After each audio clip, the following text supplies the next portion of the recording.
जम्मू कश्मीर के कुलगांव के अंदर एक मुठभेड़ हुई जिसके अंदर 4 आतंकी ढेर हो गए और उस दौरान गांव जाजनवाला के प्रदीप नैन भी शहीद हो गए। आपको बता दें कि प्रदीप नैन 27 वर्षीय लड़का था जाजनवाला गांव का और अपने माता पिता का इकलौता पुत्र था।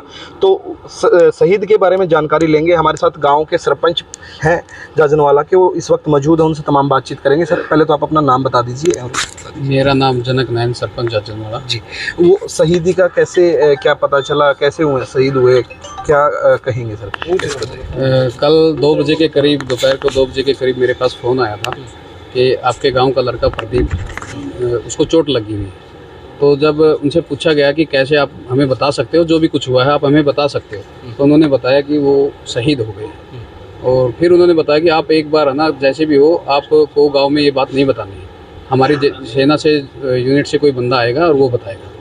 तो यूनिट से कौन बंदा आया, फिर उसने बताया? हाँ, यूनिट से बंदा आया जी। उन्होंने बड़े ही अच्छे तरीके से, हमने पहली बार ऐसा कुछ देखा कि एक सेना का जवान जब कोई आता है तो कैसे वो हैंडल करता है। तो उन्होंने बड़े आराम से और बड़े प्यार से सबको समझा बुझा करके सबसे बताया है कि ऐसे ऐसे हुआ है। और जब वो जो उन्होंने बताया कि वो प्रदीप ने जो मुठभेड़ में जो शहीद हुए हैं, वो ऐसे नहीं, बिल्कुल ऐसे कि जैसे कि आतंकवादियों को ढेर करके ही शहीद जी। क्या मंसूबे लग रहे थे आतंकवादियों के, क्या क्या कारण हो सकते हैं आतंकवादियों के? जैसे कि अब ये ना अमरनाथ यात्रा चल रही है, तो अमरनाथ यात्रा पे अटैक का उनका प्लान था। और सेना को पता चला तो सर्च अभियान में जब वो उनके साथ मुठभेड़ हुई तो 4 आतंकवादियों को उन्होंने ऑन सपोर्ट में मार गिराया था। अगर बात करें प्रदीप की इकलौता बेटा वो बताया जा रहा है, माँ बाप का, और उनकी पत्नी भी बताई जा रही है गर्भवती है, तो ऐसे में कोई परिवार के बारे में बताइए। उनका परिवार बहुत ही गरीब परिवार है और बहुत ही गांव में सामाजिक परिवार है, अच्छा परिवार है।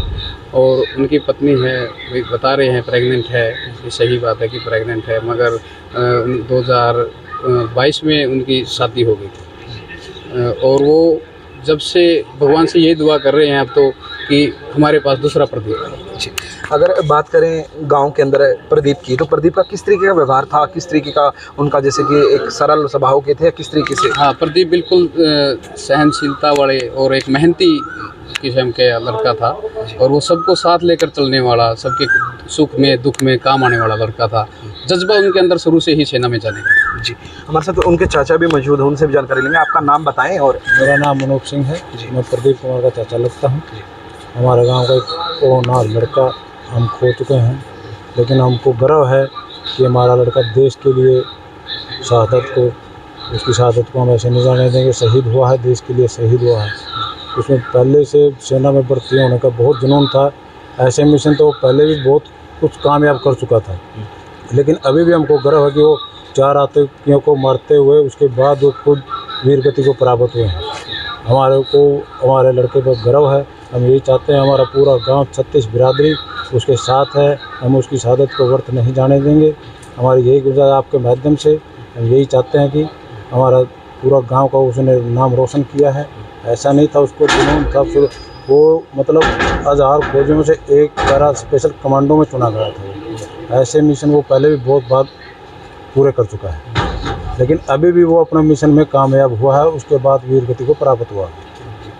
उनके चाचा भी हमारे साथ थे, उन्होंने तमाम जानकारी दी। जो प्रदीप नैन शहीद हुए हैं, उन्होंने बताया जा रहा है कि वहाँ पर अपनी शहादत दी है। तो ऐसे में देश सेवा का उनके अंदर जुनून था और बहुत ही सरल स्वभाव के व्यक्तित्व था उनका। और उनको अपने पीछे शहीद प्रदीप नैन अपने माता पिता सहित, अपनी पत्नी सहित, अपनी बहन को छोड़ चले। जींद से हरियाणा तक के लिए प्रदीप शौकंत।